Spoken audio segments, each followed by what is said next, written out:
So then, okay, so here we are changing ads in the subway. So I started to work collectively. I was saying the other day that it was a little bit actually inspired by some of the movement in London. There was a movement in London years ago to like stop the construction of a highway, and then sort of Reclaim the Streets was like born out of that. And just like learning a lot about those stories, I became really just like interested in forming a collective and doing kind of like street actions. This is like one where we had little kids make drawings and then we put them into the billboards.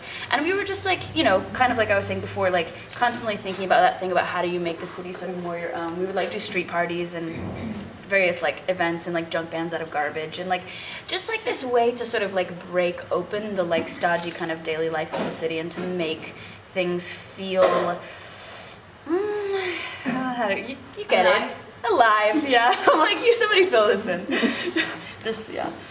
Anyway, okay. So installations. So I also work in galleries and like commercial settings, like museums, all those things. And for me, it was like a little bit of like a conflict at first to be like, how do I fit within this? But I do have like quite a kind of a precious side where I want to kind of like spend millions and millions of hours working on really fragile things. And so these are like all pictures of these. And I'm going to go through these quickly just because they're not quite the...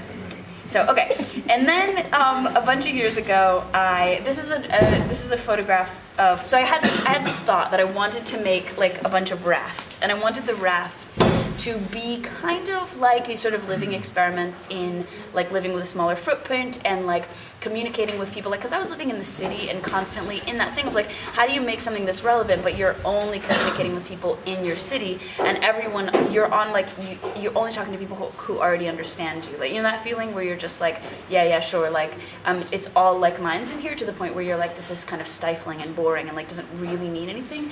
And it was right about the time that the United States was going to war, and I was like, oh fuck, like am I gonna leave this country because I don't feel like I'm part of this country, or am I gonna try and kind of like understand it better and like really kind of go into the interior and be like, hey, this is what we're doing and this is what we're about and this is what we're thinking about, and like who are you, what are you doing, like, well, show me things. So my answer to that was to, this is our little scale model of testing it, to raise a bunch of like money and raise to like, we collected a bunch of scrap wood from all over construction sites in New York City, and we built a bunch of junk rafts. And we went down the Mississippi River this is all recycled styrofoam from shipping, and we built our own motors, and we just kind of cobbled together everything out of stuff that we had found. And this guy lent us his land to work on for weeks and weeks, and we did this to his yard, which was kind of cruel. And we built this kind of massive, ridiculous flotilla of rafts, and we went down the Mississippi River. And it was really, for me, it was like one of the most incredible things that I've ever done, in that way of like just having like a really, that's Captain Wendell, just having like a really, really, really immediate and connected experience with every person that sees you. That people would just like come up to us on boats and be like, what are you? and that's when we get a lot of people would be like, oh, do your parents know you're doing this? And I'd be like, hi, I'm 30, like my mom isn't. But like, and people, then like, it was like people would bring us like cooked dinners and clean socks, and they'd be like, I've always wanted to do this. No, they'd be like, do you need to use my shower? Like, they got it, like in this kind of really incredible way. This guy in the front, his name is Papa Neutrino, and he taught us how to build our rafts, and he, with a group of people, scrap rafted the Atlantic Ocean from, yes, totally serious, from New York City to Ireland, on a fucking boat that he made himself out of rope and plywood from construction sites. I'm totally not kidding. Mad people. But like amazing, like just this kind of belief that you really can do anything that you imagine, and then just like, and just not ever taking no for an answer, and just like, the thing that I've discovered so many things in this process, we would do performances, and like our performances were really bad, but it was a really nice way to be like, hey, like come meet us at 7, we'll show you what this is all about.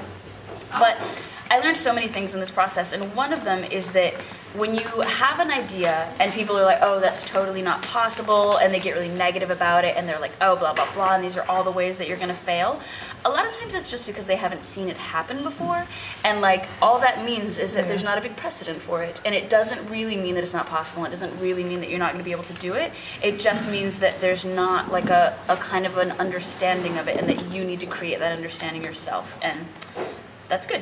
So anyway, keeping going. I kept on going with that, and oh, that one's sideways.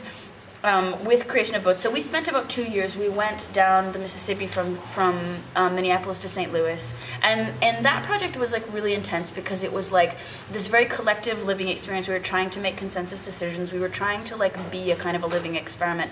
And as I'm sure like a lot of you know, that shit is fucking tiring. And so I, as an artist, had a little kind of moment where I was like, you know, it would be great to make something which really is kind of an art project and which really is kind of aesthetically driven.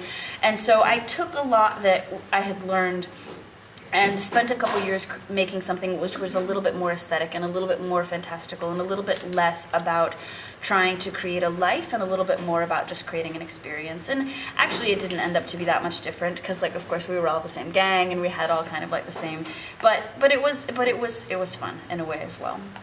And here we are. Yeah. And so we went down the Hudson River in New York City and yeah. So we were this. we rounded the tip of Manhattan. That was fucking fun. And you see that little ferry in the distance? So like, you know how I said on the Mississippi, like people were so open-hearted and like so amazed? So like we went by this ferry and I was like waving at them like, hi, and all I saw, people just like stared at us like this, and then this one guy just like picks up his phone and he fucking called the police. And then the police pulled us over like on our boats. We got like hauled into the tow pound. It was like really ridiculous. But anyway, so then it was connected with an installation, and so there was like this narrative that like there was like this kind of like women who were, these are my friends Alexa and Naima, who are kind of amazing performers, and if any of you guys, so you should check out their performances one day. And so the boats met the installation, and so it was like kind of the coming together of the like process of learning how to like have this community and build these boats, and then also having to like learning to how to like bring that together with like a creative vision and so on.